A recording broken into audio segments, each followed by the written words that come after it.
I came home late Friday night, dragging my suitcase behind me after 3 endless days of business meetings in Chicago. The house was dark. Quiet, too quiet. I was reaching for a cold drink when I heard it, a faint metallic thump coming from the garage. Then again, louder. At first, I thought it was an animal. But the sound, those weak, desperate knocks, felt human. My heart pounded as I flipped on the garage light, and there he was. My grandpa, 80 years old, trembling, drenched in sweat, his lips cracked, eyes sunken. He tried to sit up, but his body gave out. I rushed to him, my knees hitting the concrete. "Grandpa, what happened? Who did this?" He swallowed, voice shaking like the rest of him. "Your father. He wanted to teach me a lesson." That was the moment everything inside me changed. The paramedics arrived in under 10 minutes, but it felt like a lifetime. I stayed on the cold garage floor, holding Grandpa's trembling hand while they checked his pulse. His skin was burning hot, his breathing shallow. When they lifted him onto the stretcher, his eyes fluttered open, searching for me. "Stay with me, Grandpa, please," I whispered. His lips moved, barely forming words. "Don't. Blame yourself, Chloe." How could I not? The drive to Tampa General was a blur of flashing lights and my own shaking hands. By the time we reached the ER, my shirt was soaked with sweat and tears. The doctor's words hit like a hammer. Severe dehydration, heat exhaustion, early-stage kidney strain, 3 days without water, 3 days alone in the dark, with no one hearing his cries. I sat in the waiting room staring at the vending machine, numb. My mind replayed the sound of the metal thuds, the weak knocking I almost ignored. What if I'd come home a day later? What if I'd taken that extra meeting in Chicago? He'd be dead. When they finally let me see him, he looked fragile under the hospital lights. Tubes ran into his arms. A heart monitor beeped steadily beside him. His voice was a whisper. He didn't mean to. Not really. I leaned closer. "Grandpa, you said Dad did this." His eyes closed slowly. He said I meddled, that I should have stayed out of his affairs. My stomach twisted. My dad, Gregory Shaw, wasn't some petty man off the street. He was a millionaire developer, a man people called visionary. But behind that perfect smile was something darker, something that terrified me as a kid. He controlled everything. Money, people, even emotions. And if Grandpa had stood up to him, I could imagine exactly how that conversation went. When the nurses asked me to leave so they could monitor his vitals, I stepped into the hallway and pressed my back against the wall. My phone buzzed, 3 missed calls from Dad. I stared at the screen, my reflection faintly visible on the black glass. For years I'd ignored the warnings, Mom's tears, Grandpa's quiet disapproval, the way my father's voice could slice a room in half. But not this time. This time he'd gone too far. And as I walked out of that hospital into the heavy Florida night, one thought repeated in my head. If he wanted to teach Grandpa a lesson, I'd make sure he never forgot mine. I didn't sleep that night. The hospital chairs are unforgiving, and the fluorescent lights carve worry into your skin. At dawn, I drove straight to my father's house, Bayshore Boulevard, manicured hedges, the kind of place that screams, perfect life. Gregory Shaw was already in the garden, pruning roses like nothing had happened. His hands moved with the precise, practiced care of a man who controls everything he touches. He glanced up, smiled that polite, practiced smile. "Chloe, you're home early. How did the conference go?" I didn't answer. The sight of him so calm, so composed felt obscene. "Where were you Thursday night?" I asked instead, the words shredding out of me. He blinked. "At home? Why?" "Bullshit." My voice cracked. "Grandpa was locked in my garage for 3 days. He's in the hospital." "He said you did it." For a moment, his face didn't move. Then he set the pruning shears down, wiped his hands on his trousers, and walked toward me with the slow ease of someone stepping into a role he'd rehearsed 1,000 times. "That's absurd," he said. "Your grandpa forgets things, age does that. Maybe he locked himself in by accident." His eyes were flat, searching for the angle that would make him innocent. "He told me you locked him in. He said you wanted to teach him a lesson." Saying the words out loud felt like tearing a bandage off, painful, necessary. Gregory's jaw tightened. He leaned in, lowering his voice until it was silk over steel. "Listen to me, Chloe. Your grandfather has been undermining me for years, bringing up old family business, sabotaging deals, writing letters to the board. I gave him chances. I am a reasonable man, but the company is my life. If he was jeopardizing everything I built, someone had to put limits. Instance of course in Story. You put him in a garage, I said. The words landed between us like a verdict. He smiled small, condescending. You don't understand how the world works. Tough decisions are part of leadership. Maybe he overstepped. Maybe I made him think twice. But I did it for the greater good. Greater good? I laughed without humor. You nearly killed him. He flinched just barely, then straightened. Don't be dramatic. He's fine. He'll be fine. His fingers tightened on a garden statue, as if to anchor himself. You should be careful, Chloe. People will say things when you're stressed. You should protect the family. There it was, the thinly veiled threat. Protect the family, protect his empire, protect his reputation. As if truth was something to be hidden behind hedges and money. Did you or did you not lock him in? I demanded. He looked at me like I'd asked a math problem he had no time to solve. If you're accusing me, bring proof. Otherwise, this is slander. Proof? He made it sound like I'd suggested making up stories. My hands trembled, but my voice didn't. I will find it, I said. And when I do, you won't have a board to hide behind. He stepped back, the smile gone.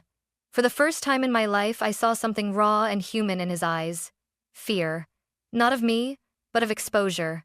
The kind of fear that meant I was finally scratching at the surface of something dark. As I walked away, a gardener glanced up from the hedge and gave me a quick, sympathetic nod. Small things matter. People see. I pocketed that nod like a coin I'd need every witness I could find. When I reached my car, an envelope lay on the windshield. No return address. Inside, a single photograph of me taken this morning, walking to my car at the hospital. On the back, in my father's handwriting, one word. Stop. I folded the photo and slipped it into my pocket. He thought a threat would scare me.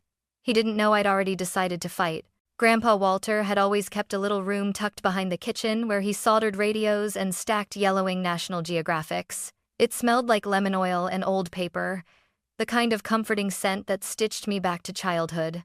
When I went through his study that night, I told myself I was looking for nothing more than a sweater or a misplaced reading glass. Instead, I found a map. The floorboard by his desk had been pried up before Walter liked hiding things in plain sight, but tonight the plank came away easier than I expected. Underneath, wrapped in a faded handkerchief, was a slim metal box. My fingers trembled as I lifted it out. Inside, receipts, canceled checks, wire transfer confirmations, and a stack of neat ledger pages in Walter's careful script. At the top of one page, in block letters that made my throat close, was a company name I knew too well, Bayshore Holdings. My father's firm. I spread the papers across the desk. There it was, in black and white. Transactions routed from Walter's small accounts, dated over a decade, payments to shell entities, consulting fees that lined up with dates when Gregory Shaw's projects were in trouble. Tiny sums at first, then larger transfers, the numbers blooming into six-figure rescues. Walter had been bailing my father out for years, quietly, without fanfare, without asking for anything in return. Rage is a slow burn when it's mixed with betrayal. I felt foolish for not seeing it sooner. Grandpa used to joke that money should be like toothpaste, used sparingly, essential when needed. Gregory had treated it like fuel for arrogance. He'd used Walter's generosity to prop up deals that would have crumbled without those secret payments.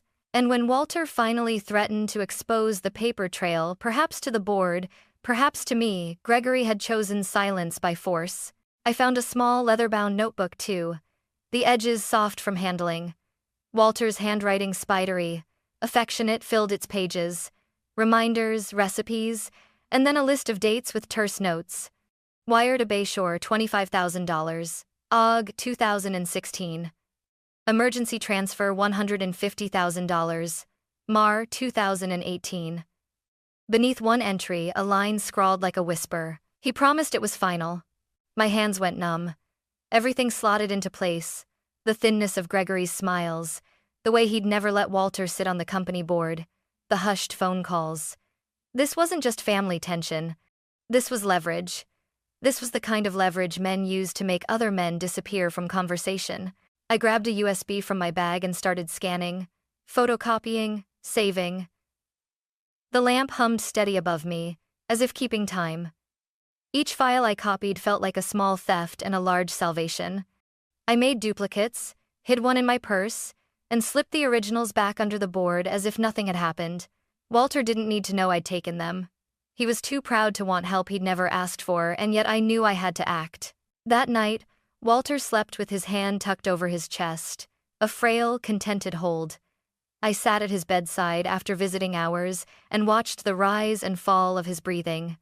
He stirred and mumbled something about jazz and lemon cake. When he opened his eyes, I couldn't hold back. "Walter," I said, voice tiny. "Why didn't you tell me?" He turned his head slightly, the hospital light drawing lines across his face. "I wanted to keep peace," he whispered. "Peace costs little when you can afford it." "Not like this," I answered, the words sharp. "Not when it comes with a lock and a garage floor, and 3 days alone." He looked at me, bewildered for a second, then his eyes softened. "You'll do the right thing, Chloe. You always did." I left the room with the USB burning a hole in my bag and a plan that wouldn't let me sleep until it was done. The next morning, the hospital halls smelled of disinfectant and burned coffee. Grandpa was sitting up, his IV dripping slowly, looking smaller somehow, like time itself had folded him in.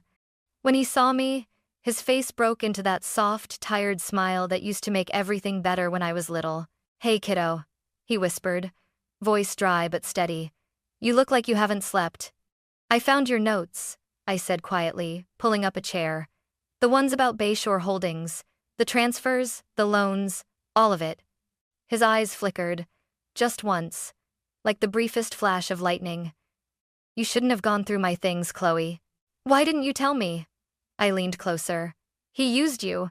He took everything and then locked you up like a criminal." Night. Grandpa's hand trembled as he reached for mine. "He wasn't always like this. When your mother died, he lost his compass. I thought I could keep him from sinking." "You were saving him," I said, "and he repaid you with 3 days in a garage." He turned away, tears glinting in the wrinkles near his temple. "Promise me something, sweetheart. Don't go after him. Men like your father, they only understand destruction." I squeezed his hand. "Then maybe it's time someone spoke his language." His fingers tightened weakly around mine. "Chloe, don't. He'll come for you next." I wanted to tell him he was wrong. That truth was protection, that exposure was power. But when I looked into his frightened eyes, I couldn't lie. I just nodded. That afternoon, I left the hospital to grab clothes from home. The Florida air was thick and heavy, storm clouds bruising the skyline. I turned onto my street and stopped. Someone had been there. The front gate was half open, and the newspaper that should have been on my porch was gone. My stomach knotted. Inside, everything looked the same. Almost. A framed photo of Mom and me, usually centered on the console, was turned face down. My pulse kicked up.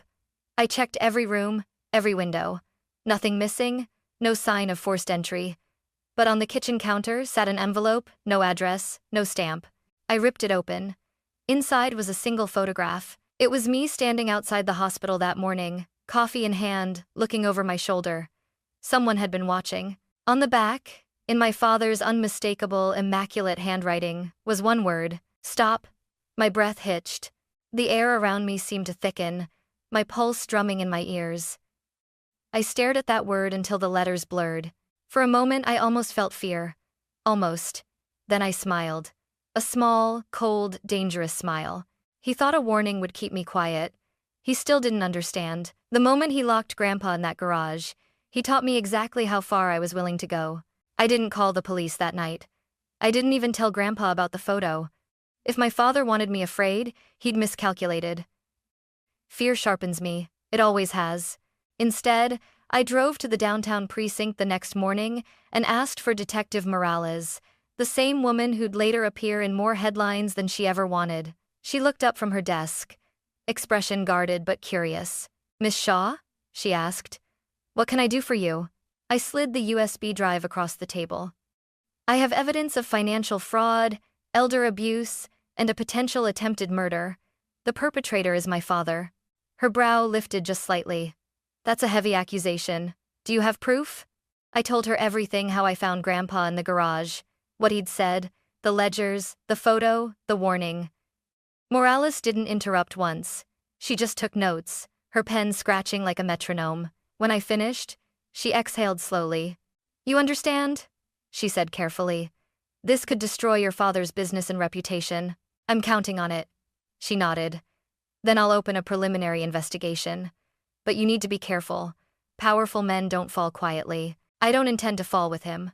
That night, I returned home to find my father's Mercedes parked at the curb. The porch light illuminated his tailored suit like armor. He was leaning against the railing, sipping from a silver flask, calm as ever. Nice place, he said, glancing around. Hospitals must pay well. I stood in the doorway, blocking his way in. What do you want? He smiled. You've been busy. Detective Morales stopped by the office today. You really think you can play hero? You're out of your depth, Chloe.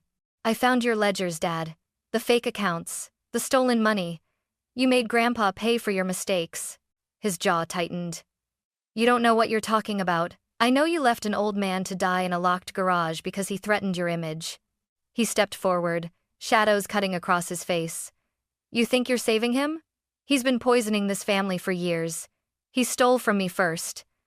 That's not what the records say. He slammed his hand against the doorframe, inches from my face. You want a war? Fine. But remember, when I fight, I don't lose. His breath smelled of whiskey and rage. But beneath it, I saw something new in his eyes, panic. Get off my property, I said evenly. He leaned closer, voice low and venomous. You're just like her, your mother, always choosing weakness. That word hit like a match to gasoline. Mom died trying to protect me from you, I said. You call that weakness? For a heartbeat, the mask slipped. I saw guilt, then fury, swallowing it whole. He straightened his cuffs, recovering the corporate composure he wore like a crown. You've made your choice. As he walked away, I called after him. You're right, Dad. I did. He didn't look back.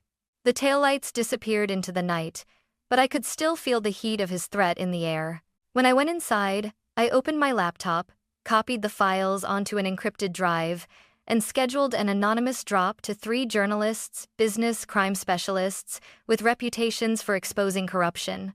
If he wanted to teach lessons, he was about to learn one he'd never forget. The next morning, the headlines began. By sunrise, my father's empire was already bleeding. The emails had gone out at midnight to every major paper and financial outlet in Florida, each containing a neatly packaged dossier of evidence. By morning, headlines screamed across social feeds and news tickers, like wildfire. Bayshore developer under investigation for fraud and elder abuse. I sat on my couch in silence, the hum of my refrigerator the only sound in the room. My hands trembled as I scrolled through the articles, each one quoting a whistleblower close to the family. They had no idea it was me. Within hours, his investors started withdrawing.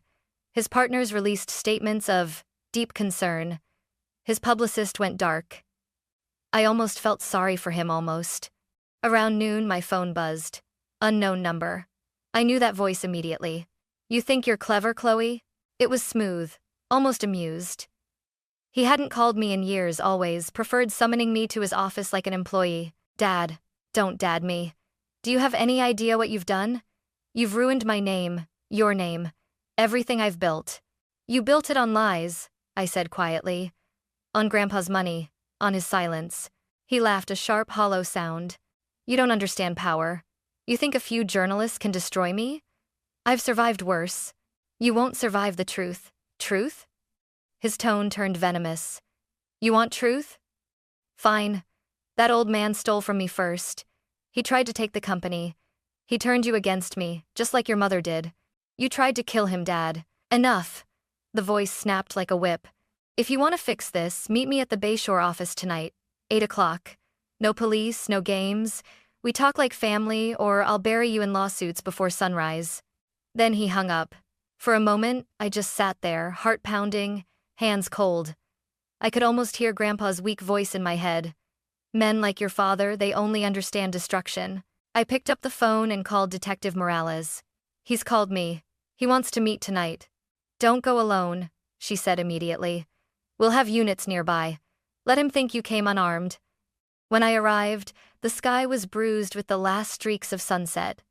His office building stood silent, glass gleaming like a mirror of everything he pretended to be. I walked inside, each footstep echoing on marble floors that smelled faintly of cologne and money. He was waiting in his office, back to me, looking out the window. "Close the door," he said without turning around. "I don't take orders anymore." He turned, then face pale, eyes hollow, the perfect mask cracked at the edges. "You think this is justice? Do you have any idea what you've started?" "I didn't start this," I said. "You did the moment you locked your father in a garage." He slammed his fist onto the desk. "I gave him everything. Without me, he'd still be fixing radios in a shed." "He gave you everything," I snapped. "And when he finally said no, you treated him like a criminal." He pointed a trembling finger at me. "You're just like your mother, soft, foolish." I stepped closer. "You're wrong. Mom was brave. I'm the one who'll finish what she couldn't." Outside, red and blue lights flashed faintly through the blinds. The sirens hadn't sounded yet, but they would. Morales had promised she'd wait for my signal. My father noticed my glance toward the window. "You called them, didn't you?" "I gave you every chance to do the right thing." For the first time in my life, I saw real fear in his eyes. "You have no idea what you've done." "Actually," I said, reaching for my phone, "I know exactly what I've done." I hit send the signal text. A heartbeat later, sirens screamed outside. Gregory Shaw froze, then laughed bitterly as the door burst open and officers poured in. "Gregory Shaw," one of them barked, "you're under arrest for fraud, elder abuse, and attempted homicide." He stared at me, his voice breaking as they cuffed him. "You think this is justice? You'll regret this, Chloe." I met his eyes one last time. I already did for 20 years. They led him past me, his shoes echoing against the polished floor. When the glass doors closed behind them, the silence hit like a wave. I didn't cry. I didn't even breathe for a while. Outside, the night felt cleaner. The air tasted different, like rain after a storm. Justice didn't sound like thunder. It sounded like the quiet click of handcuffs finally closing. The trial came faster than anyone expected. When your crimes make the front page for 3 straight weeks, the system seems eager to prove it still works. The courthouse smelled like dust and air conditioning, the kind of place where people pretend truth is simple. Grandpa insisted on coming even though the doctors warned against it. He sat beside me, thinner than ever, dressed in a pressed gray suit that hung a little loose on his shoulders. His hand shook slightly when he reached for mine. "I need to see him face the world," he whispered. When Gregory Shaw walked in, every camera turned. The man who'd spent decades controlling the narrative couldn't hide from this one. He still wore the same navy suit and silver tie, but the arrogance was gone, replaced by a stiff, haunted composure. He didn't look at us. Not once. The prosecutor laid everything out in calm precision. The photographs of the garage, the medical report showing dehydration and kidney strain, the ledgers, the video of police entering his office. Every detail like a nail in a coffin. When they played my recorded statement, my voice describing how I'd found Grandpa on that hot August evening, Gregory flinched, just once. The defense tried to spin it as a misunderstanding between family members. They called it temporary stress, overreaction. But the jury didn't need convincing. The evidence was too strong, the story too monstrous.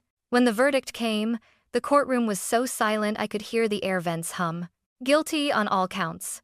Gregory didn't move, not even when the bailiff approached. He looked down at his hands, at the gold wedding band he'd never removed, and said softly, "I built everything for this family. Natur you can ting. We've was if you problemly." Grandpa's voice broke the silence. "No, son, you built it for yourself." It was the first time in years I'd heard him call my father son. The words landed heavy, final. As they led Gregory away, he turned briefly, eyes locking with mine. "You think this is justice?" he said, his voice a low rasp. "You destroyed our name." I stood up, steady, unflinching. "No, Dad, I saved it from you." The judge rapped her gavel, the noise sharp as thunder. Gregory was sentenced to 6 years in prison for fraud and elder abuse, with mandatory psychological evaluation. He didn't react. He just walked, shoulders squared, toward whatever came next. Outside, reporters swarmed like hornets, microphones flashing in the Florida sun. "Miss Shaw, how does it feel to see your father convicted?" I paused, the words catching in my throat. "It feels like breathing," I said, and kept walking. Grandpa and I drove home in silence. The sky was bruised purple, heavy with the promise of rain. He stared out the window, fingers worrying the edge of his seatbelt. "I never wanted this," he murmured. "I just wanted him to be good again." I reached over, resting my hand on his. "You didn't fail him, Grandpa. He failed himself." When we got home, he went straight to the porch. The wind was rising, the first drops of rain beginning to fall. He looked out toward the horizon, eyes glistening. "Do you forgive him?" he asked quietly. I thought about it. About the garage, the ledger, the way fear had ruled our family for years. "Forgiveness isn't the point," I said. "He wanted control. I wanted truth. Only one of us won." He smiled faintly. "Your mother would have been proud." I didn't cry until later, when I was alone. The storm outside grew louder, the kind that shakes windows and scrubs the heat from the air. I opened the window, letting the rain blow in across my face. For the first time in months, I didn't feel afraid. The man who had tried to bury the truth was finally behind bars, and the little girl who used to flinch at his footsteps had walked him there herself.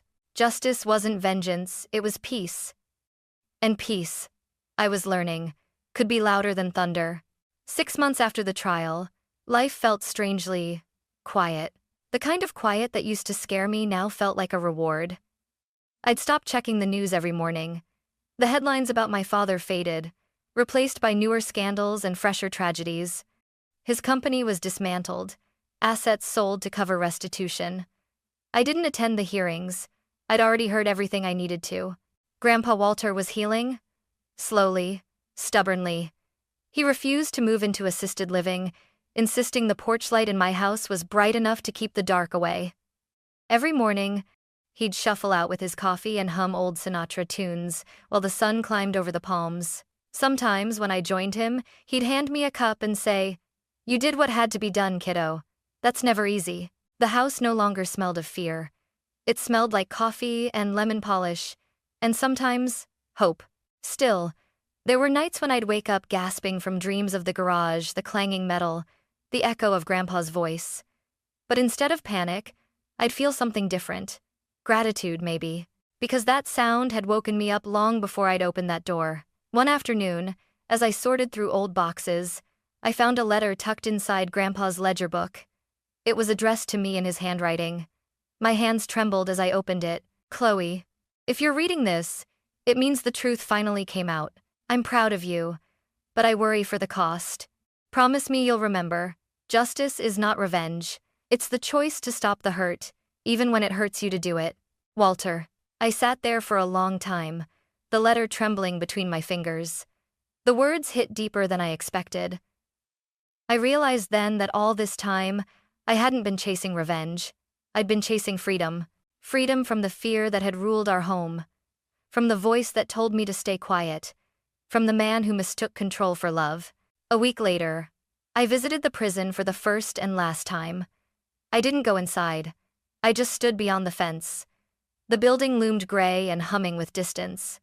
Through the glass entrance, I caught a glimpse of my father, older, smaller, almost ordinary. He looked up for half a second, eyes meeting mine through 2 panes of glass and a decade of damage. I didn't wave. I didn't forgive. I just nodded a silent acknowledgement that the war was over. Then I turned and walked away. When I got home that evening, Grandpa was on the porch again, watching the sunset. The sky was a slow fire of gold and violet. He smiled when he saw me.